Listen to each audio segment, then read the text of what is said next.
sotanghon, adobo pusit, and pork. Ito yung menu ni Ate Cors. Favorite ko rin to. Sa kanya ko na mana.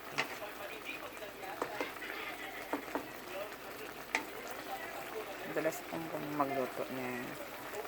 Kaya pag nagluluto ako nito, si Ate Cora lagi ang nasa naalala ko. Masarap yan. Miss you, Ate Cors.